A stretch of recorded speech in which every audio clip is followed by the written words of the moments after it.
এক স্বাস্থ্য হলো একটি ধারণা যেখানে মানুষের স্বাস্থ্য, পশুদের স্বাস্থ্য এবং পরিবেশের স্বাস্থ্য একে অপরের সঙ্গে অঙ্গাঙ্গিকভাবে জড়িত। এই ধারণার অনুশীলন ও সচেতনতা গড়ে তোলার জন্য শিক্ষা, যোগাযোগ এবং সম্মিলিত প্রচেষ্টা অপরিহার্য।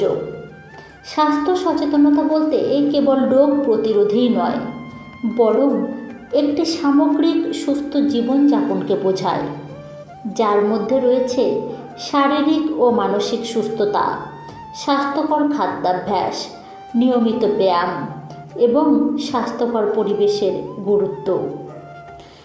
এক স্বাস্থ্য ধারণাটি মানুষ, পশু এবং পরিবেশের উপর বিদ্যমান পারস্পরিক নির্ভরশীলতার উপর ভিত্তি করেই তৈরি হয়েছে। মানুষের স্বাস্থ্য কেবল চিকিৎসকের উপর নির্ভর করে না, বরং পরিবেশের স্বাস্থ্যকর অবস্থা এবং পরিবেশের সুস্থতার উপর নির্ভরশীল। একটি স্বাস্থ্যবান পরিবেশ এবং সুস্থ পশুদের মাধ্যমে মানুষও সুস্থ থাকতে পারে, কারণ অনেক রোগ পশু থেকে মানুষের মধ্যে ছড়াতে পারে। এক স্বাস্থ্য এর ধারণা সম্পর্কে সচেতনতা বৃদ্ধি করা অত্যন্ত জরুরি, যাতে সমাজের প্রতিটি মানুষ একে অপরের গুরুত্ব বুঝতে পারে। স্বাস্থ্য ও পুষ্টির সঠিক জ্ঞান সম্পর্কে মানুষকে শিক্ষিত করা, যাতে তারা সঠিক সিদ্ধান্ত নিতে পারে। রোগের ঝুঁকি কমাতে প্রতিরোধমূলক ব্যবস্থা গ্রহণ করা এবং সুস্থ জীবনযাপন পদ্ধতি অনুসরণ করা। স্বাস্থ্য, শিক্ষা এবং পরিবেশ বিষয়ক সংস্থাগুলোর মধ্যে সহযোগিতা এবং সম্মিলিত প্রচেষ্টার মাধ্যমে এক স্বাস্থ্য ধারণাটি কার্যকরভাবে প্রয়োগ করা যায়। স্বাস্থ্যকর অভ্যাস গড়ে তোলার জন্য অস্বাস্থ্যকর অভ্যাস যেমন ধূমপান, মদ্যপান ত্যাগ করা এবং নিয়মিত ব্যায়াম ও সুষম খাদ্য গ্রহণ করা। এক স্বাস্থ্য একটি আধুনিক এবং গুরুত্বপূর্ণ ধারণা, যা স্বাস্থ্যকে একটি সামগ্রিক দৃষ্টিকোণ থেকে দেখে। এই ধারণার প্রতি সচেতনতা এবং সঠিক অনুশীলন সমাজের প্রতিটি সদস্যকে সুস্থ ও সুরক্ষিত জীবনযাপনে সহায়তা করে। আজকের তাই রেডিও কলকাতার কৃষি বিষয়ক অনুষ্ঠানের চাষবাসের আলোচিত বিষয় হল এক স্বাস্থ্য এর ধারণা এবং অনুশীলনের সেতুবন্ধন সম্পর্কে সচেতনতা। এ বিষয়ে বলবেন doctor Madhumita Dobe, president, foundation for action and innovation towards health promotion, doctor Shanta Sabuj Das, পরিচালক, ICMR, NRIBI, doctor Arnab Sen, বিভাগীয় প্রধান, ERSIDRI, ডক্টর ইন্দ্রনীল সামন্ত, অধ্যাপক ও বিভাগীয় প্রধান, ভেটেরিনারি মাইক্রোবায়োলজি বিভাগ, পশ্চিমবঙ্গ প্রাণী ও মৎস্য বিজ্ঞান বিশ্ববিদ্যালয়, কলকাতা, ডক্টর রিপন বিশ্বাস, সহ অধ্যাপক, প্রাণী চিকিৎসা, জনস্বাস্থ্য ও মহামারী বিদ্যা বিভাগ, পশ্চিমবঙ্গ প্রাণী ও মৎস্য বিজ্ঞান বিশ্ববিদ্যালয়। আর শুনবেন বিশিষ্ট শিল্পী পূর্ণচন্দ্র সামন্তের রচিত ও তারই কণ্ঠে এই বিষয়ের উপর গান, সহযোগিতায় পূর্বাশা সামন্ত। সমগ্র অনুষ্ঠানটি প্রযোজনায় থাকছে বিজয়গড় জ্যোতিষ রায় কলেজ। শুনতে থাকুন আজকের অনুষ্ঠান।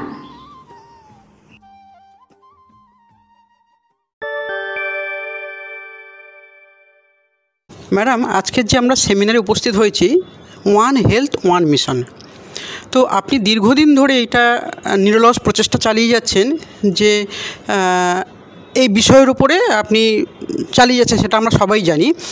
কিন্তু আমরা দেখেছি বিশেষ করে রেডিও কলকাতার চাষবাস অনুষ্ঠান করতে গিয়ে সুন্দরবন, পাথর প্রতিমা, নামখানা বা রায়দিঘির অনেক মানুষজন আছেন, শরীর খারাপ হলো একটা ওষুধ দোকান চলে গেল, যেই হয়েছে যে ওষুধগুলো আমরা লেখা থাকে, আমরা দেখি যে লেখা থাকে স্ট্রিক্টলি যে প্রেসক্রাইব ছাড়া সে ওষুধ দেওয়া যায় না, সে ওষুধগুলো দিয়ে দিচ্ছে।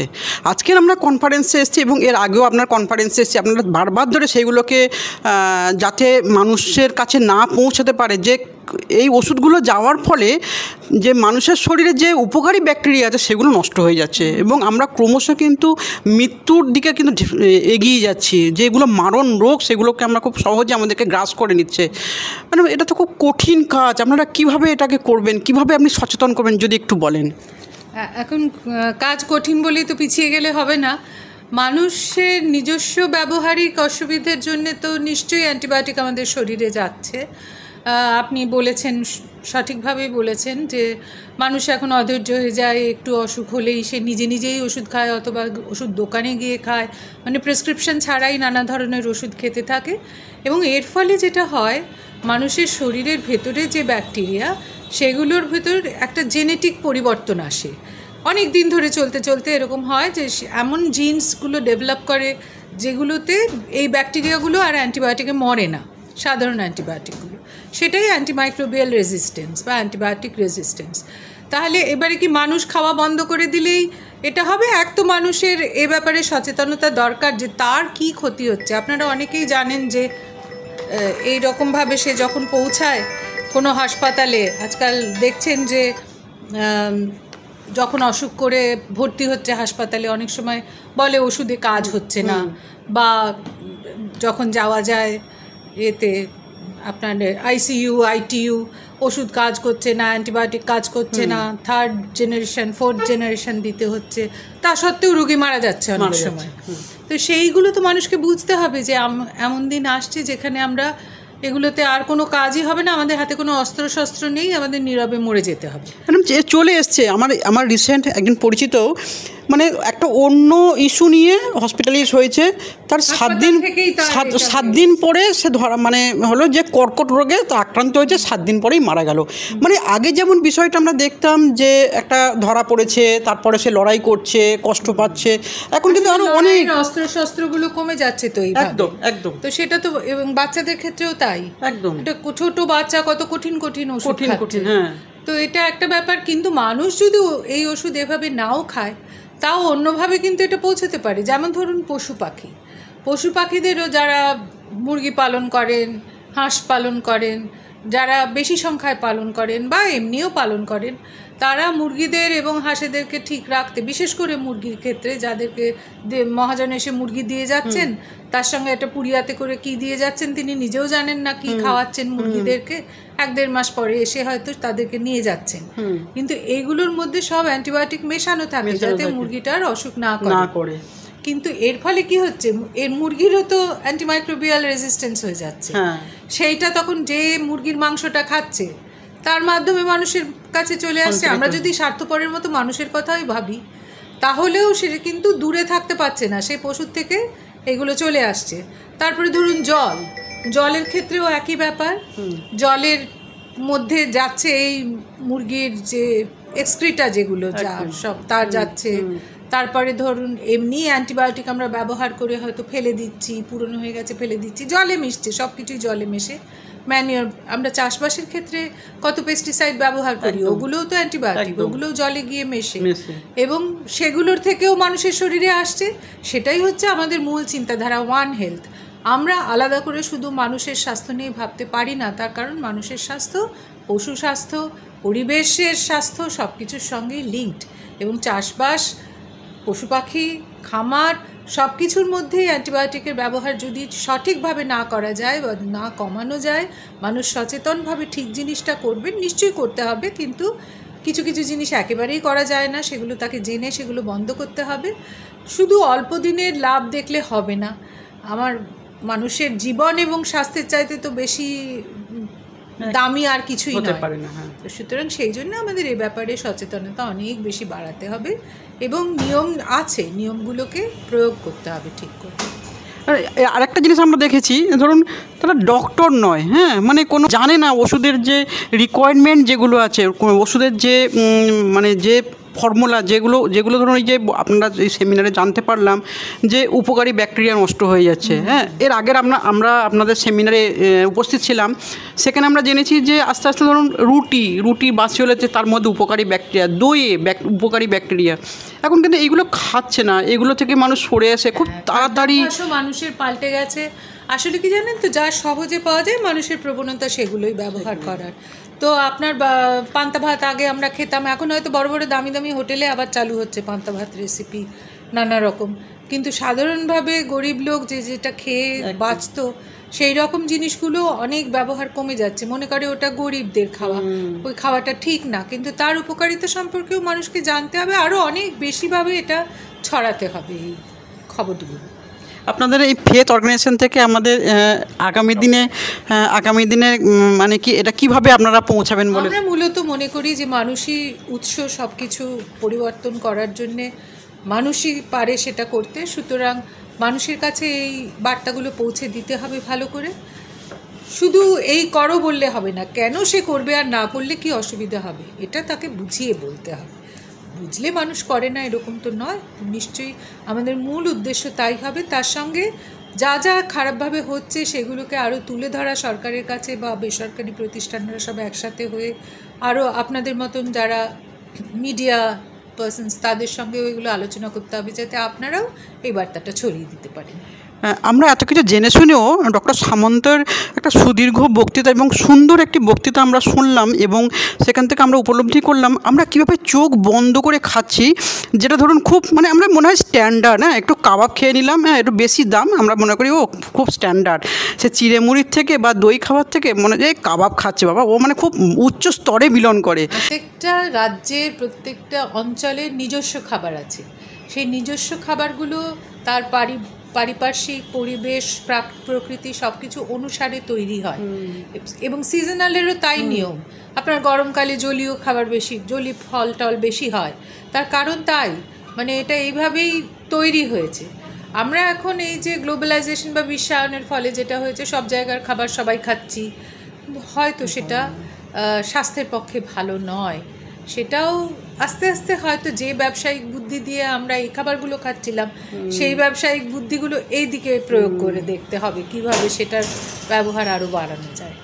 না, আর ম্যাডাম আরেকটা ওই ডক্টর সামন্ত বললেন যে 100 ডিগ্রি বয়েল হচ্ছে না, যেটা মানে 100 ডিগ্রি টেম্পারেচার যেটা দরকার, যেটা কাবাবের ক্ষেত্রে কিন্তু সেটা বয়েল হচ্ছে না। স্ট্রিট ফুডে খুবই হয় না, একবার বানিয়ে তারা নিয়ে আসছে বাড়ি থেকে, তারপরে একটু একটু করে গরম করে দিয়ে দিচ্ছে। এবারে একটু গরম তো খুবই খারাপ, কারণ তাতে ব্যাকটেরিয়া আরও বেশি ভালো করে বাড়তে পারে। আপনি একদম 100 ডিগ্রি বয়েল করলে সে মরে যাবে, কিন্তু অল্প গরম করলে সে আরও ভালোভাবে বাঁচবে। তো মানুষ তো এগুলো বুঝবে, মানে প্রত্যেক স্কুলে কলেজে আমরা যে কারণে ফেতের থেকে সেটাও খুব চেষ্টা করি যে স্কুল কলেজের বাচ্চাদেরকে এগুলো ভালো করে শেখান, তারাই ভবিষ্যতের নাগরিক। তারা যদি সঠিক অভ্যাস ব্যবহার করে তাহলে আগামী দিনে নিশ্চয়ই এগুলো কমে যাবে। হ্যাঁ, আবার কিন্তু সচেতনও হচ্ছে কিন্তু মানুষ, মানে আগের তুলনায় কিন্তু অনেক, মানে আপনাদের মতো প্রতিষ্ঠান যেভাবে এগিয়ে আসছেন এবং আগামী দিনের আপনাদের যা পরিকল্পনা আমরা দেখলাম আজকের আপনাদের এই সেমিনারের মাধ্যমে, কিন্তু আগামী দিনে আরও মানে খুব উজ্জ্বল ভবিষ্যৎ দেখতে পাচ্ছি আমরা। একা ফেথ বা একা কোনো অর্গানাইজেশনই করতে পারবে না, সবাইকে হাত মিলিয়ে এগোতে হবে, যার যা শক্তি আছে সেটুকু দিয়ে করতে হবে। একদম, অসংখ্য ধন্যবাদ ম্যাডাম, ভালো থাকবেন।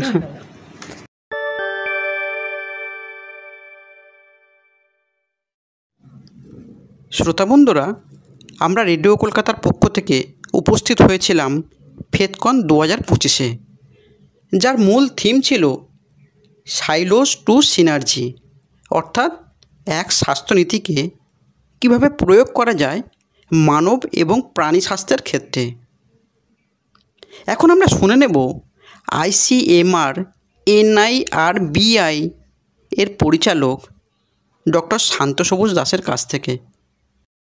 মানুষের হেলথ জুনোসিস মানে যেটা বললাম যে মনুষ্যেতর প্রাণী, অর্থাৎ মানুষ এবং মনুষ্যেতর প্রাণীর স্বাস্থ্য পরস্পর যুক্ত, একসঙ্গে সেটাকে আমাদের ডিল করতে হবে। আর একটা খুব গুরুত্বপূর্ণ জিনিস যেটা হচ্ছে সেটা হচ্ছে অ্যান্টিমাইক্রোবিয়াল রেজিস্ট্যান্স, অর্থাৎ আমাদের যে অ্যান্টিবায়োটিক, সেই অ্যান্টিবায়োটিকগুলো সব রেজিস্ট্যান্ট হয়ে যাচ্ছে, কোনো কাজ করছে না, আমরা দেখতে পাচ্ছি সেটা। এবং WHO বলেছে এটা একটা মেজর, একটা বড় গ্লোবাল প্রবলেম হেলথের জন্য। এবং সেটা একটা বড় কারণ হচ্ছে যে এই যে অ্যান্টিবায়োটিক মানুষে ইউজ হয় সেই একই অ্যান্টিবায়োটিক কিন্তু অ্যানিম্যালেও ইউজ হয় এবং আরও অনেক বেশি অনিয়ন্ত্রিতভাবে ব্যবহার হয়। তো কাজেই আর যে কোনো অ্যান্টিবায়োটিক যত বেশি ব্যবহার হবে তত বেশি রেজিস্ট্যান্স তৈরি হবে তার বিরুদ্ধে ব্যাকটেরিয়া। তার মানে আমরা যদি এই পুরো বিষয়টাকে ভেটেরিনারি হেলথ এবং হিউম্যান হেলথ এই দুটোকে যদি একসাথে না দেখি এবং অ্যান্টিবায়োটিকের ইয়েটা যদি না কমাই ইউজটা, ব্যবহারটা, তাহলে কিন্তু আমরা যতই আমরা হিউম্যানে কমাই, যেটাকে বলে অ্যান্টিবায়োটিক স্টুয়ার্ডশিপের কথা এখন আসছে, যে অ্যান্টিবায়োটিক কম ব্যবহার করা, প্রয়োজনে ব্যবহার করা, অপ্রয়োজনে না ব্যবহার করা, তারপরে খুব মানে নাম্বারটা লিমিটেড, যে কোনো অ্যান্টিবায়োটিক নতুন বাজারে আসলো পরদিন থেকে সেটাই শুধু ব্যবহার হতে আরম্ভ করছে, তাহলে অ্যান্টিবায়োটিকে ভাগ করে দিয়েছে ওরা, কিছু রিজার্ভ অ্যান্টিবায়োটিক রাখতে হয় যেগুলো অন্য অ্যান্টিবায়োটিকে কাজ না করলে তখন সেটা দিতে হয়। তো এটা আমি যতই হিউম্যান হেলথের মধ্যে করি না কেন, আমরা কোনোদিন অ্যান্টিবায়োটিক রেজিস্ট্যান্স বন্ধ করতে পারবো না যদি না আমরা তার ব্যবহার অ্যানিম্যালের ক্ষেত্রে রেস্ট্রিক্ট করি। ঠিক সেরকম অ্যান্টিবায়োটিকগুলো এবার অ্যান্টিবায়োটিক ইউজ হয়ে যাবে, যেগুলো ধরুন এক্সপায়ার হয়ে গেছে, কোথায় ফেলা হবে? লোকের বাইরে ফেলে দিচ্ছে, এনভায়রনমেন্টের মধ্যে অ্যান্টিবায়োটিক্স চলে যাচ্ছে। আমরা জানি যে সেইগুলো কিন্তু সেই অ্যান্টিবায়োটিকে এনভায়রনমেন্টে অনেক আমাদের যা ব্যাকটেরিয়া আমাদের শরীরে আছে তার চেয়ে অনেক বেশি রয়েছে এনভায়রনমেন্টে, তাহলে তারা ওই অ্যান্টিবায়োটিকে রেজিস্ট্যান্ট হয়ে যাচ্ছে। তো সেখান থেকে কিন্তু আবার এটাকে বলে হরাইজন্টাল ট্রান্সফার, অর্থাৎ একটা ব্যাকটেরিয়া, জীবাণু, যেটা হয়তো মানুষের জন্য ইনফেকশাস নয়, ইনফেকশন করে না, কিন্তু সে ওই যে অ্যান্টিবায়োটিক রেজিস্ট্যান্স জিনটা তার মধ্যে রয়েছে, এটাকে কিন্তু আরেকটা ব্যাকটেরিয়া যেটা মানুষের ইনফেকশন করে তাকে পাস করে দিতে পারে। তাহলে কি হচ্ছে, যে মানুষে যে ইনফেকশন করে সে যে করে না, যাদের এনভায়রনমেন্টাল প্যাথোজেন বা নন প্যাথোজেনিক ব্যাকটেরিয়া বলে, তার থেকে অ্যান্টিবায়োটিক রেজিস্ট্যান্সটা নিয়ে নিচ্ছে। তার ফলে আমরা সেই যখন ইনফেকশন করছে আমরা অ্যান্টিবায়োটিক দিয়ে কাজ করতে পারছি। তো এটা একটা বড় সমস্যা এবং এই সমস্যার একমাত্র সমাধান হচ্ছে ওয়ান হেলথ অ্যাপ্রোচ। কাজে আমার মনে হয় যে এটা মানে উপযুক্ত সময়, দেরি হয়েছে, কিন্তু আরও দেরি হয়ে যাওয়ার আগে আমরা যদি এখনই না এটাকে হস্তক্ষেপ করি তাহলে কিন্তু এই সমস্যাটা আমাদের হাতের বাইরে চলে যাবে। এবং বলেইছে WHO যে প্রেডিকশন আছে যে 2050 সালে 10 মিলিয়ন লোক তারা কিন্তু অ্যান্টিবায়োটিক রেজিস্ট্যান্স ইনফেকশানে হয়, তার সঙ্গে সরাসরি বা তার এফেক্টে মারা যাবে প্রত্যেক বছর, শুধুমাত্র সেটা। এবার বাকি তো ছেড়ে দিন, ফুড সেফটি একটা বিরাট ব্যাপার যেটা কথা বলা হচ্ছিল, হ্যাঁ, এটা একটা বড় প্রবলেম আসছে। এটা আমরা সবাই কাগজে পত্রে মিডিয়াতে দেখছি যে ফুড নিয়ে পরবর্তী বিশ্বযুদ্ধ ফুড নিয়ে হবে, হ্যাঁ, তো ফুড সেফটি একটা মেজর সমস্যা, হ্যাঁ, সেটারও কিন্তু সমাধান অ্যান্টিব্যাকটেরিয়াল ওয়ান হেলথ দিয়ে হবে। সুতরাং ওয়ান হেলথ এখন বলতে গেলে স্বাস্থ্যের ক্ষেত্রে সবচেয়ে গুরুত্বপূর্ণ কনসেপ্ট এবং সবচেয়ে প্রয়োজনীয় কনসেপ্ট। এটা আমাদের সবাইকে বুঝতে হবে, সাধারণ মানুষকে বুঝতে হবে যে এটা শুধুমাত্র ডাক্তাররা বা এরা বুঝলে হবে না, লার্জার কমিউনিটি, যে বাইরের যে বড় সমাজ রয়েছে, তাকে কিন্তু এটাকে অনুভব করতে হবে এবং সেটাকে সেইভাবে তার কার্যকলাপকে চালাতে হবে। আমরা এর আগে একটা কনফারেন্সে উপস্থিত ছিলাম, সেখানে সেই আলোচনায় প্রফেসর ইন্দ্রনীল সামন্ত আলোচনা করছিলেন যে আমরা আগে যেটা ধরুন পান্তা ভাত খেতাম বা ধরুন দই খেতাম, তার মধ্যে যে একটা অ্যান্টিবায়োটিকের মানে ভেষজ অ্যান্টিবায়োটিক তার যে গুণাগুণ ছিল, এগুলো কিন্তু আস্তে আস্তে হারিয়ে যাচ্ছে। বাসি রুটি বলছি, আপনি ওই জায়গাটা অ্যান্টিবায়োটিক নয়, এই দই বা বিশেষ করে দইয়ের মধ্যে যেটা থাকে তাকে বলে প্রোবায়োটিক ব্যাকটেরিয়া। মানে মানে 3 রকমের ব্যাকটেরিয়া ব্রডলি হয়। একটা হচ্ছে অপকারী ব্যাকটেরিয়া, এদের বলে প্যাথোজেন, যারা অসুখ করে, হ্যাঁ, বিভিন্ন ইনফেকশন করে। আরেকটা হচ্ছে উপকারী ব্যাকটেরিয়া, বেনিফিশিয়াল ব্যাকটেরিয়া, তার মধ্যে এই যে দইয়ের মধ্যে থাকে। আরেকটা হচ্ছে যারা কিছু করে না, যারা আমাদের শরীরের মধ্যে বসে থাকে, আমাদের কোনো অসুখ করে না, কিন্তু শরীর থেকে সে তার খাদ্য এবং অন্যান্যগুলো সঙ্গে, তাদের বলে কমেন্সাল ব্যাকটেরিয়া। এবার এই আমাদের পেটের মধ্যে কিন্তু প্রচুর ব্যাকটেরিয়া আছে, হ্যাঁ, শুধু পেটে না, স্কিনে, এদের বলে কমেন্সাল, হ্যাঁ, হিউম্যান কমেন্সাল বা হিউম্যান মাইক্রোবায়োটা। এই পেটের মধ্যে যে ব্যাকটেরিয়াগুলো আছে তারা কিন্তু প্রচণ্ড গুরুত্বপূর্ণ আমাদের স্বাস্থ্যের জন্য। এই জন্য এখন বললাম, সে আমরা জানতাম না গাট ফিলিং, এখন বলছে যে সমস্ত অসুখের সূত্র মানে উৎস হচ্ছে আমাদের পেট, সেখান থেকেই সমস্ত কিছু। কারণ এই যে ব্যাকটেরিয়া তারা এত ইম্পর্টেন্ট জিনিস সমস্ত তৈরি করছে, এবং শরীরের মানে আমরা যাকে বলি হোমিওস্টেসিস, অর্থাৎ আমার যে স্বাভাবিক যে অবস্থা এটাকে যে মেনটেন করছে, এতে এদের অবদান অপরিসীম। এবার আপনি যখন অ্যান্টিবায়োটিক অনিয়ন্ত্রিত নিচ্ছেন তখন কী হচ্ছে, এরা মরে যাচ্ছে। এরা মরে গেলে আপনার এটাকে বলা হয় ডিসবায়োসিস, অর্থাৎ যেটা একটা সুন্দর একটা ব্যালেন্স সিস্টেম ছিল, ব্যালেন্সটা নষ্ট হয়ে যাচ্ছে। তখনই নানা রকম অসুখ তৈরি হচ্ছে, ক্যান্সার থেকে আরম্ভ করে, ডায়াবেটিস থেকে আরম্ভ করে, অন্যান্য যে সমস্ত মেটাবলিক ডিজিজ যাকে বলি সেগুলো থেকে শুরু করে, এবং কি নিউরোলজিক্যাল ডিজিজ বলছে, সব হচ্ছে আমাদের এই পেটের ব্যাকটেরিয়া নষ্ট হয়ে যাওয়ার জন্য হচ্ছে। সুতরাং এই যে অনিয়ন্ত্রিত অ্যান্টিবায়োটিক ব্যবহার, সেটা বাসি রুটির মধ্যেও তো মানে উপকারী ব্যাকটেরিয়া রয়েছে না, বাসি রুটির ব্যাপারটা দেখুন, আন্দাজে যে কোনো জিনিস বাসি টাসি খাওয়া তার আবার অন্য ফলও হতে পারে, কারণ ওর মধ্যে অপকারী ব্যাকটেরিয়া, পেট খারাপ করার ব্যাকটেরিয়া থাকতে পারে। কিন্তু যেটা মধ্যে আছে অবশ্যই সেটা হচ্ছে দইয়ের মধ্যে আছে ল্যাক্টোব্যাসিলাস থাকে। সুতরাং দইটা খাওয়াটা সত্যি সত্যি, তাই বলে আবার কেউ মিষ্টি দই খেলে কোনো লাভ নেই, কারণ তার মধ্যে আবার কী হচ্ছে, অনেক ফ্যাট চলে যাচ্ছে। ফ্যাট মানে ওই ধরনের ফ্যাট যেগুলো ট্রান্স ফ্যাট বলে, সেটা কিন্তু শরীরের পক্ষে খুব খারাপ। আমরা টক দই খেতে হবে। আপনি যদি ফাইবার জাতীয় খাবার খান, কেন ফাইবার খেতে বলা হয়, এই ফাইবারের মধ্যে এমন কিছু জিনিস আছে যেগুলো আমাদের পেটে আমরা নিজেরা, আমাদের যা উৎসেচক আছে, এনজাইম আছে, তাই দিয়ে আমরা করতে পারি। আমরা গ্রামে গঞ্জে দেখতে পাই, ধরুন একটু পেট খারাপ করেছে, একটু বারবার ধরে ওয়াশরুমে যাচ্ছে, তখন তারা মেট্রোজিল বা যেসব এইসব ব্যাকটেরিয়া, উপকারী ব্যাকটেরিয়াগুলোকে মেরে দেয়। ফলে এগুলো তাহলে ক্ষতি করছে। হচ্ছে প্রথম কথা হচ্ছে, যত ডায়রিয়া হচ্ছে তার বেশিরভাগটা কিন্তু ব্যাকটেরিয়াল নয়। প্রথম কথা, রোটা ভাইরাস বাচ্চাদের হলে রোটা ভাইরাস হচ্ছে সবচেয়ে কম, ডায়রিয়া বাচ্চাদের বেশি হয়। তাহলে আপনি ভাইরাসে অ্যান্টিবায়োটিক দিয়ে কোনো উপকার করছেন না, অপকার করছেন, 1 নম্বর। 2 নম্বর, পেটের অসুখে, বেশিরভাগ পেটের অসুখ, সেটা হচ্ছে কি, এদেরকে বলা হয় এদের জন্য কোনো অ্যান্টিবায়োটিক লাগে না। কেন? এদের সেলফ লিমিটিং বলে। কেন? যখনই আপনার ডায়রিয়া হচ্ছে ব্যাকটেরিয়াগুলো বেরিয়ে যাচ্ছে, তাহলে আপনাকে কী করতে হবে, শরীরে জল আর নুন এইটাকে মেনটেন করতে হবে। এই যে কলেরাতে এত সবচেয়ে বেশি ডায়রিয়া কলেরাতে হয়, দিনে 40 লিটার পর্যন্ত জল বেরিয়ে যেতে পারে। তার চিকিৎসা তো কিছু নেই, শুধু জল দেওয়া, জল আর নুন জল, যাকে বলে ওআরএস।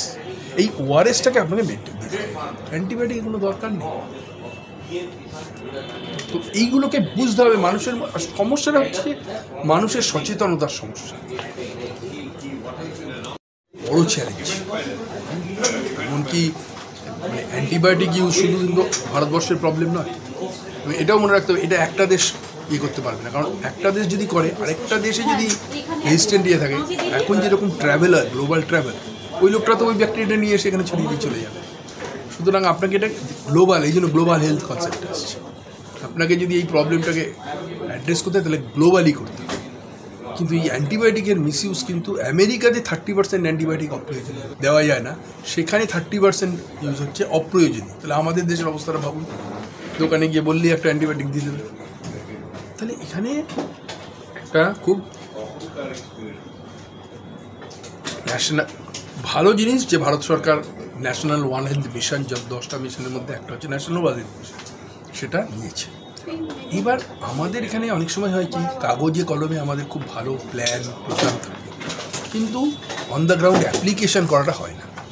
তো সেটা আমার মনে হয় যে খুব, এটা তো একটা বৃহৎ সমস্যা। তাহলে কীভাবে এটা সমাধান সম্ভব? বললাম, এর জন্য দরকার হচ্ছে ইন্টারসেক্টোরিয়াল অ্যাপ্রোচ। মানে এই জন্য ন্যাশনাল ওয়ান হেলথ মিশন করেছে, তার মিশন একজন ডিরেক্টর করেছে, তা আলাদা করে এটাকে দেখা হচ্ছে কিন্তু। আর ইন্টারসেক্টোরিয়াল অ্যাপ্রোচ মানে আপনাকে যারা ডক্টরস মানে তাদেরকে নিতে হবে, মানে যারা হিউম্যান হেলথ নিয়ে করে, হেলথ কেয়ার ওয়ার্কার্স, আপনাকে ভেটেরিনারিয়ানসদের নিতে হবে, আপনাকে এগ্রিকালচারাল সেক্টরটাকে নিতে হবে, লার্জেস্ট সেক্টর তাকে নিতে হবে, আপনাকে এনভায়রনমেন্ট মিনিস্ট্রিকে নিতে হবে, এবং এখানে সমস্ত আসবে, আপনার পাবলিক ওয়ার্কস ডিপার্টমেন্ট আসবে। এই পুরো বিষয়টা যদি আপনি এরা একসঙ্গে বসে প্ল্যান বানিয়েছে, একটা ন্যাশনাল ওয়ান হেলথ প্ল্যান তৈরি হয়েছে, এই সমস্ত সেক্টরগুলোকে নিয়ে, এবার সেটাকে ইমপ্লিমেন্ট করতে হবে। মুশকিল যেটা হয় কি, প্ল্যান বানানোর সময় যখন বসে বানানো হয়, ইমপ্লিমেন্টেশনের সময় সেই কোঅর্ডিনেশনটা থাকে, এটা একটা বড় প্রবলেম। প্ল্যানিংয়ের সময় কোঅর্ডিনেশন থাকছে অ্যাট দ্য লেভেল, কিন্তু আপনাকে ইমপ্লিমেন্টেশনেও কোঅর্ডিনেশনটা রাখতে হবে।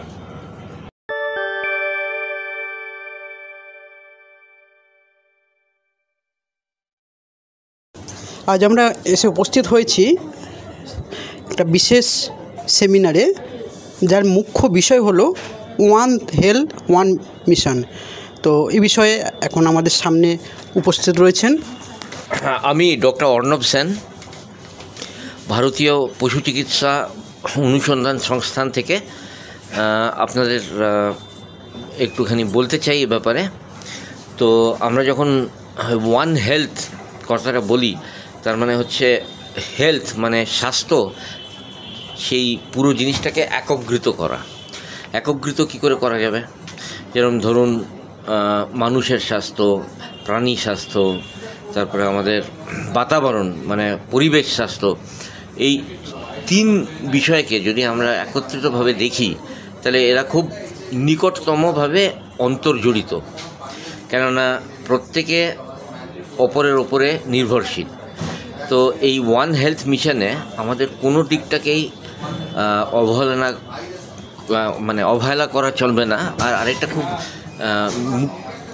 খুব গুরুত্বপূর্ণ বিষয় হলো যে যাতে আমাদের মাথায় এটা থাকে যে আমরা পরিবেশকে দূষিত না করি, ওষুধ নিজেরা ব্যবহার না করি ডাক্তারের পরামর্শ ছাড়া, এবং প্রাণীপালক বা পশুপালক যারা আছে তাদেরকেও রোগ সম্বন্ধে সতর্ক থাকতে হবে, টিকাকরণ করতে হবে, আর অ্যান্টিবায়োটিকের ব্যবহার খুব কম মাত্রায় রাখতে হবে। তো এইসব পদক্ষেপ যদি আমরা নিজেরা গ্রহণ করি তাহলে আমার মতামত হচ্ছে যে এই যে একত্রিতভাবে বা ওয়ান হেলথ, যেটা একত্রিত স্বাস্থ্য পরিকল্পনা, এটা সিদ্ধ হতে পারে। তাহলে এই যে পৃথিবীর মানুষজন বাঁচবে, প্রাণী সম্পদ বাঁচবে, সমগ্র ভারতবর্ষের মানুষ উপকৃত হবে, এটাই বলতে চাইছেন তো? হ্যাঁ, এটাই বলতে চাইছি। আর আমাদের এটা মনে রাখতে হবে যে আমরা আজকে যা করছি এর ফলাফল হয়তো খুব শিগগিরই দেখা যাবে না, কিন্তু নিকট ভবিষ্যতে এর ফলাফল দেখা যাবে। আর আমরা নিজেদের স্বাস্থ্য এবং আমাদের চারপাশে যে পরিবেশ আছে বা যেটা আমাদের এনভায়রনমেন্ট যেটাকে বলা হয়, যেটা পরিবহন আছে, সেগুলোকে আমরা রক্ষিত করতে পারবো। প্রত্যন্ত অঞ্চল অর্থাৎ সুন্দরবন, পাথর প্রতিমা বা রায়দিঘি বা তার সংলগ্ন অঞ্চলগুলোতে দেখি সাধারণ মানুষের একটা অর্থনৈতিকের একটা প্রভাব পড়ে, যে তারা কিছু হলেও সঙ্গে সঙ্গে কাছাকাছি একটা ওষুধ দোকানে গিয়ে বললো আমার এই হয়েছে সেই হয়েছে বলে, যে সমস্ত ওষুধগুলো ধরুন প্রেসক্রিপশান ছাড়া দেওয়া যায় না সেগুলো তারা কিন্তু অনায়াসেই দিয়ে যাচ্ছে। ফলে তারা কিন্তু ওষুধ সম্পর্কে এই যে আজকে যে সেমিনারে আমরা দেখলাম এবং শুনলাম যে অনেক অ্যান্টিবায়োটিক আছে যেগুলো কিন্তু প্রেসক্রিপশান ছাড়া দেওয়া যায় না, এবং তারা কিন্তু নিমেষে উপকারী ব্যাকটেরিয়াকে ক্ষতি করে ফেলছে এবং মারণ রোগে কিন্তু ক্রমশ এগিয়ে যাচ্ছে। এই বিষয়ে যদি আপনি একটু বলেন। হ্যাঁ, যেটা আমি আগে বললাম যে পশুপালক যারা, তাদেরকে যে ভেটেরিনারি ডাক্তার আছে তাদের পরামর্শ ছাড়া কোনো ওষুধ দেওয়া উচিত না। আর যেগুলো গিয়ে দোকানে এইভাবে কিনে দেন, অনেক সময় বেশিরভাগ সময় ওই ওষুধের কোনো প্রয়োজন থাকে না।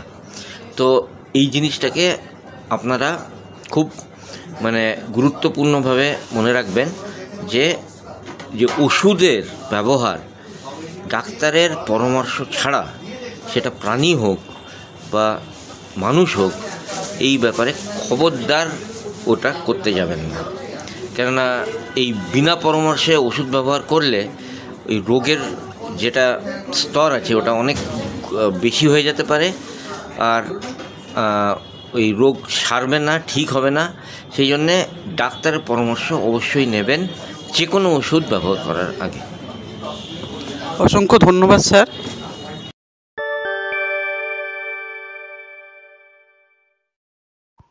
এখন শুনবেন বিশিষ্ট শিল্পী পূর্ণচন্দ্র সামন্তের রচিত ও তারই কণ্ঠে এই বিষয়ের উপর গান, সহযোগিতায় পূর্বাশা সামন্ত।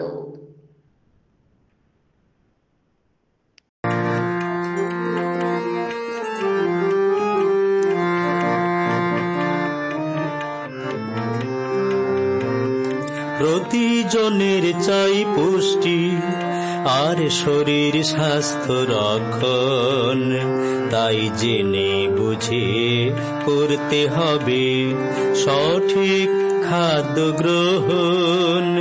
প্রতিজনের চাই পুষ্টি আর শরীর স্বাস্থ্য রক্ষণ, তাই জেনে বুঝে করতে হবে সঠিক খাদ্য গ্রহণ। প্রতিজনের চাই পুষ্টি।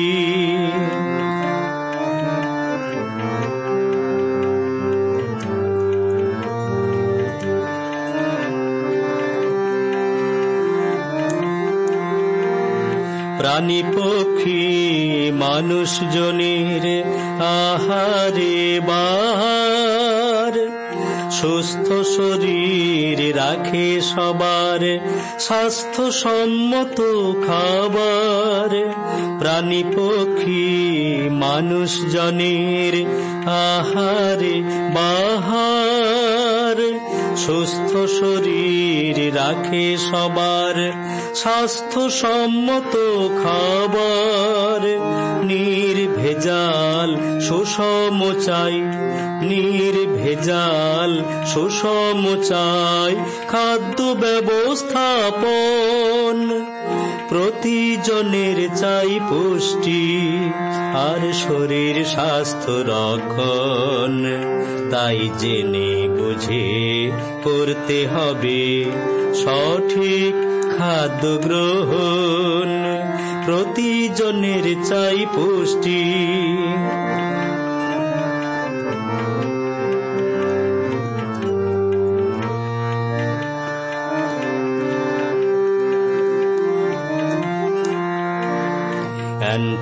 অ্যান্টিমাইক্রোবিয়াল রেজিস্ট্যান্ট অতি ভয়ঙ্কর, ঔষধ প্রতিষেধক প্রয়োগ বিশেষজ্ঞ নির্ভর হলে তবেই নিস্তার। অ্যান্টিমাইক্রোবিয়াল রেজিস্ট্যান্ট অতি ভয়ঙ্কর, ঔষধ প্রতিষেধক প্রয়োগ বিশেষজ্ঞ নির্ভর হলে তবেই নিস্তার।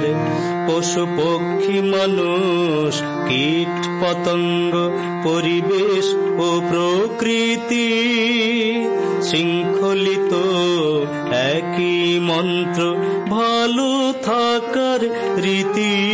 পশু পক্ষী মানুষ কীট পতঙ্গ পরিবেশ ও প্রকৃতি শৃঙ্খলিত একই মন্ত্র ভালো থাকার রীতি। ইকোসিস্টেম সুরক্ষায়, ইকোসিস্টেম সুরক্ষায় হতে হবে সচেতন।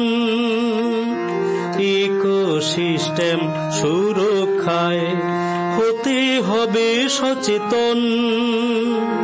সবার জন্য এক স্বাস্থ্যের হোক সেতু বন্ধন, সবার জন্য এক স্বাস্থ্যের হোক সেতু বন্ধন। প্রতিজনের চাই পুষ্টি আর শরীর স্বাস্থ্য রক্ষণ, তাই জেনে বুঝে করতে হবে সঠিক খাদ্য গ্রহণ। প্রতিজনের চাই পুষ্টি আর শরীর স্বাস্থ্য রক্ষণ, তাই জেনে বুঝে করতে হবে সঠিক খাদ্য গ্রহণ। প্রতিজনের চাই পুষ্টি, প্রতিজনের চাই পুষ্টি, প্রতিজনের চাই পুষ্টি।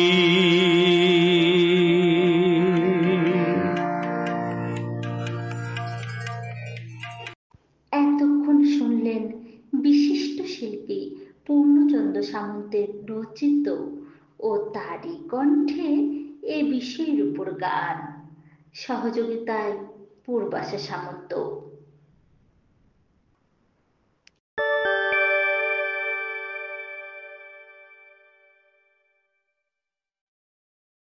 শ্রোতা বন্ধুরা, আজ আমরা উপস্থিত হয়েছিলাম একটি সেমিনারে, যার বিষয় ছিল সাইলোস টু সিনার্জি। তো এখন আমরা উপস্থিত হয়েছি ডক্টর ইন্দ্রলীন সামন্ত স্যারের সামনে। উনি আজকের বিষয়টা নিয়ে একটু আলোকপাত করবেন।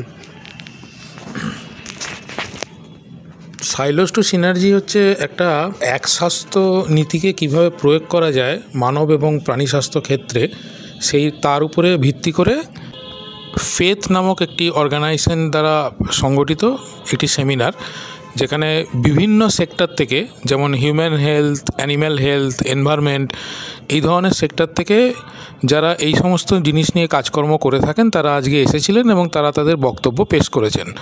সাইলো ব্যাপারটা মানে হচ্ছে এক ধরনের ইগো, যেটা নিয়ে মানুষ একাকিত্বে একা কাজ করতে চায় বা কাজ করে, কিন্তু আমরা চাইছি বা এখন বিশ্বের দরবারে বিভিন্ন লোকজন চাইছেন যে এই একাকিত্বটাকে ভঙ্গ করে সমস্ত মানুষ যেন একসাথে কাজ করে। অর্থাৎ বিজ্ঞান ক্ষেত্রে যারা যারা যুক্ত, বিশেষ করে যারা এই প্রাণীশাস্ত্র বা মানবশাস্ত্র নিয়ে যুক্ত, তারা যেন একসাথে কাজ করে, যাতে সার্বিকভাবে যেন মানুষের স্বাস্থ্যের উন্নতি হয়।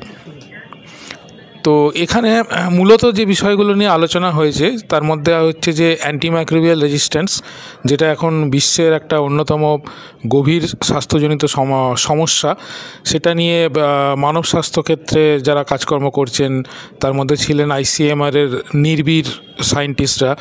এছাড়া হচ্ছে পশ্চিমবঙ্গ প্রাণী ও মৎস্যবিজ্ঞান বিশ্ববিদ্যালয়ে যে সমস্ত কাজকর্মগুলো হয়, তো এই ধরনের প্রেজেন্টেশনগুলো এই সেমিনারে করা হয়েছে। এছাড়া হচ্ছে রেবিস বা জলাতঙ্ক, যেটা একটা অন্যতম গুরুত্বপূর্ণ জুনোটিক রোগ, যেটা আমরা সবাই জানি, সেটা নিয়েও নানান রকমের আলোকপাত করা হয়েছে। আর তাছাড়া হচ্ছে যে এই ধরনের রোগের জন্য কি পলিসি নেওয়া উচিত, পলিসি শুধু নিলেই হলো না, সেটা ইমপ্লিমেন্ট করতে গেলে তার যে কি বাধা আসতে পারে, বিশেষ করে ফিল্ড লেভেলে, কারণ সেখানে যেহেতু এক স্বাস্থ্য নীতি হচ্ছে অনেকগুলো ডিপার্টমেন্টের মধ্যে কোঅর্ডিনেশন রেখে চলার কথা বলে, তো সেখানে এই যে ইগো বা সাইলো, এটাকে ব্রেক করার ব্যাপারে যথেষ্ট গুরুত্বপূর্ণ একটা ভূমিকা পালন করতে হয় সমস্ত ডিপার্টমেন্টগুলোকেই। যদি তারা না এই ইগোটাকে ব্রেক করতে পারে, তাহলে কিন্তু সমস্ত ডিপার্টমেন্ট একসাথে কাজ করতে পারবে না। যদি একসাথে কাজ না করতে পারে, তাহলে কিন্তু সার্বিকভাবে ওই যেটা বলছিলাম, মানব স্বাস্থ্যের উন্নতি করা সম্ভব হয় না।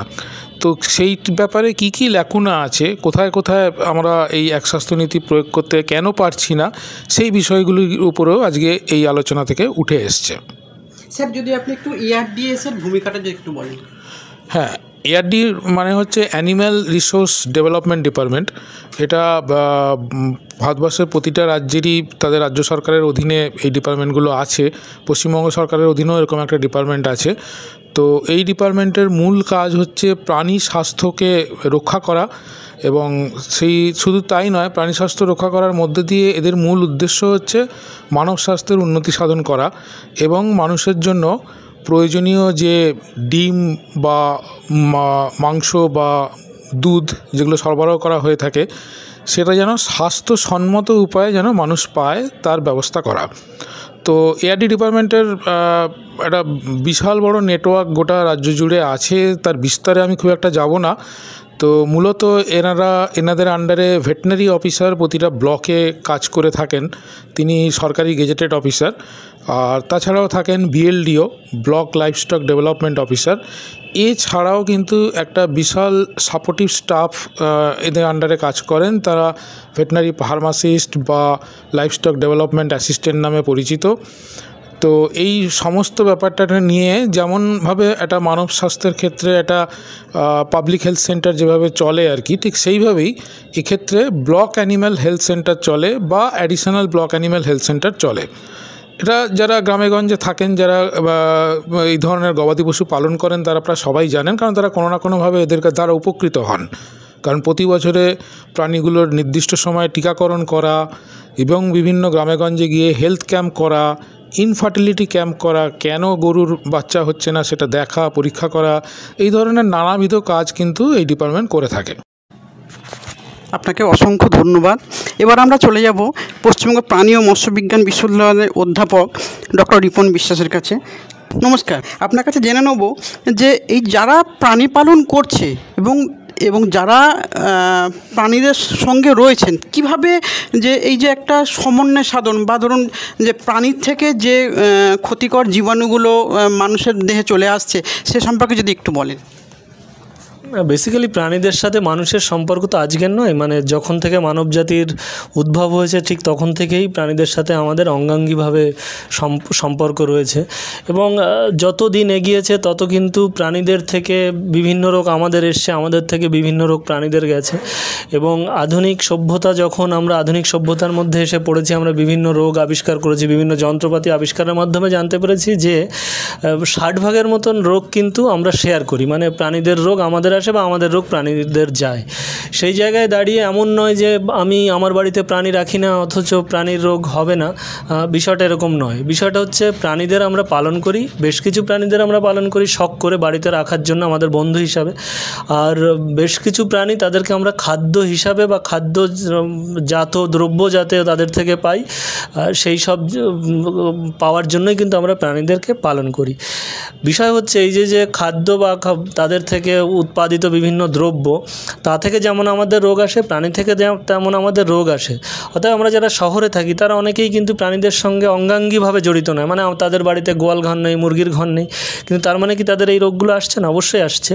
সেটা হচ্ছে তাদের বাড়িতে সে ডিম খায়, তার বাড়িতে সে মাংস খায়, দুধ খায়, তো স্বাভাবিকভাবে সেই খাবারগুলোর মাধ্যমে কিন্তু প্রাণীবাহিত রোগগুলো কিন্তু মানুষের আসতে পারে। ঠিক একইভাবে বেশ কিছু রোগ আছে আবার মানুষ থেকেও কিন্তু প্রাণীদের যেতে পারে। তার মধ্যে উল্লেখযোগ্য যক্ষা, গোযক্ষা বলে একটা রোগ আছে, এটাকে অবশ্যই বলতে হবে।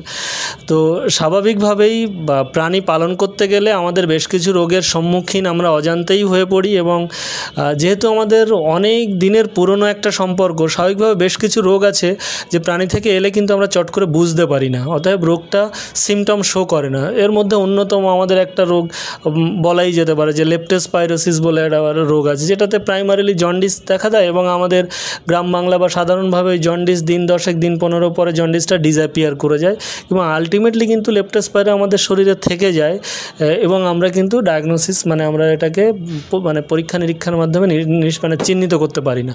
তো স্বাভাবিকভাবেই আমাদেরকে প্রাণীকে যেমন আমরা ফেলে দিতে পারবো না, তাদের সাথে আমাদের এই সম্পর্ক আগামীতেও মানে চলবে এখন যেমন আছে, কিন্তু আমাদের কিছুটা সাবধানতা অবলম্বন করতে হবে। এই সাবধানতা অবলম্বন করতে গিয়ে প্রাণীদের বেশ কিছু রোগ কিন্তু আমাদের জানতে হবে। এই জানাটা বিভিন্ন সময় যারা গ্রামে আছে তারা কিন্তু ব্লকের মাধ্যমেই কিন্তু বিভিন্ন সময় ট্রেনিং হয়ে থাকে, প্রশিক্ষণ দেওয়া হয় যে কী করে আপনি জানতে পারবেন যে আপনার প্রাণী অসুস্থ, সে কী রোগ আপনার আসতে পারে এই অসুস্থ প্রাণী থেকে। সেটা মুরগি হতে পারে বা বড় প্রাণী হতে পারে, কুকুর হতে পারে। ঠিক একইভাবে শহরেও কিন্তু বেশ কিছু জায়গা আছে যেখানে কিন্তু এই ধরনের প্রশিক্ষণ মানুষকে যাতে সচেতন করে তোলা যায় সেই জাতীয় কিন্তু প্রশিক্ষণ দেওয়া হয়ে থাকে। আপনাদের বিশ্ববিদ্যালয়ের তরফ থেকে কি এরকম ক্যাম্পেইন বা অন্য কোনো অর্গানাইজেশন থেকে ফেদ যেমন করে আর কোনো অর্গানাইজেশন? হ্যাঁ, এরকম ভারতবর্ষে বহু অর্গানাইজেশন আছে। শুধুমাত্র ওয়েস্ট বেঙ্গলে যে আমাদের ইউনিভার্সিটিতে এটা একটা কন্টিনিউয়াস প্রসেস যে বিভিন্ন সময় কিন্তু এই জাতীয় সেমিনার, কনফারেন্স বা ওয়ার্কশপ হয়ে থাকে, কিন্তু এছাড়া ভারতবর্ষে আপনার পাবলিক হেলথ নিয়ে ভেটেনারি থেকে, হিউম্যান হেলথ থেকে বিভিন্ন অর্গানাইজেশন আছে, তারা কিন্তু কাজ করে। শুধু তাই নয়, শুধুমাত্র যে নন গভর্নমেন্ট অর্গানাইজেশন কাজ করছে তা না, গভর্নমেন্ট এখন মারাত্মকভাবে এই বিষয়টার উপরে জোর দিয়েছে যেটা কিন্তু ওয়ান হেলথ, অতএব কাউকে ছাড়া যাবে না। আপনাকে মানুষের স্বাস্থ্য নিয়ে যেমন চলতে হবে, প্রাণী স্বাস্থ্য, এনভায়রনমেন্টকে ভালো রাখতে হবে, যার জন্য দেখবেন এখন খুব ছোটোবেলায় বাচ্চাদেরকে কিন্তু এনভায়রনমেন্ট প্রোটেকশন বা এনভায়রনমেন্টকে কী করে ভালো রাখা যায় সেগুলো কিন্তু খুব ছোটোবেলা থেকেই তাদেরকে শেখানো হচ্ছে। কারণ আগামী দিনে শিশুদেরকে যদি আপনি একটা ভালো পৃথিবী উপহার দিতে চান তাহলে তাদেরকে এখন থেকেই সচেতন করতে হবে এবং আমাদেরকেও সচেতন হতে হবে। এবং সচেতন হচ্ছেও না, অ্যাকচুয়ালি রোগ প্রতিরোধ করতে গিয়ে বা আটকাতে গেলে যে সচেতনতা দরকার সেটা হচ্ছে না, কারণ আমাদের মধ্যে কিছু আপনাকে কী বলবো, আপনার কমিউনাল বিলিফ বলতে পারেন, মানে ধর্মীয় বিশ্বাস। যেমন এখনও পর্যন্ত পুজোতে কিন্তু কাঁচা দুধ ইউজ হয়, এবার কাঁচা দুধ কিন্তু আমাদের জন্য ভালো নয়, প্রচুর পরিমাণে রোগ। এবার আপনি অনেক শিক্ষিত লোক, সে কিন্তু জানে যে বিষয়টা কাঁচা দুধ ঠিক নয়, কিন্তু তা সত্ত্বেও কিন্তু সে কাঁচা দুধের ওই প্রসাদ সে নিচ্ছে এবং উনি হয়তো প্রমোটও করছেন না এটা কিন্তু কাঁচা দুধ দেওয়া উচিত, আমাদের ধর্মে লেখা আছে যে কাঁচা দুধ খাওয়াতে হবে। ঠিক একইভাবে আপনি শুধুমাত্র কাঁচা দুধ কেন, অনেক সময় বিভিন্ন আপনার অ্যানিম্যালকে আমরা ওই যে পাড়ায় যাদেরকে সেসব সারগুলো ছেড়ে রাখা হয়, এইসব সার দিয়ে আমরা প্রজননের কাজে ইউজ করা হয়। এবার এই সার যদি তার সিমেন্টটা যদি কন্টামিনেটেড হয়, ব্রুসেলা বলে একটা রোগ আছে, তাহলে কিন্তু ওই এরিয়ার যত গরু আছে সেই গরুর কিন্তু ব্রুসেলা কিন্তু ছড়িয়ে পড়বে এবং আলটিমেটলি সেটা মানুষের ওই গরুকে যখন সে ধোবে তার খাবারকেও কিন্তু ওই জীবাণুটা আসতে পারে। তাহলে এই জায়গাগুলো আমাদের আরেকটু সচেতন হতে হবে। যারা গ্রামে বা যারা মফস্বল এরিয়ায় যেসব মাস্টারমশাই, যারা সমাজে যাদের কথা শোনে, আমি আপনি কথা বললে যতটা না শুনবে, দেখবেন যারা সিনেমা আর্টিস্ট, সেলিব্রিটি, তারা কিন্তু তাদের কথা অনেক ভালো শোনে। তাদেরকে এই কাজে এগিয়ে আসতে হবে, তা না হলে কিন্তু আমরা এই রোগগুলোকে আটকাতে পারবো না। একদম আপনার সাথে আমিও একমত। একদম কাঁচা দুধকে একদম ভগবানের চরণামৃত বলে সবাই পান করছে। আপনাকে অসংখ্য ধন্যবাদ, নমস্কার।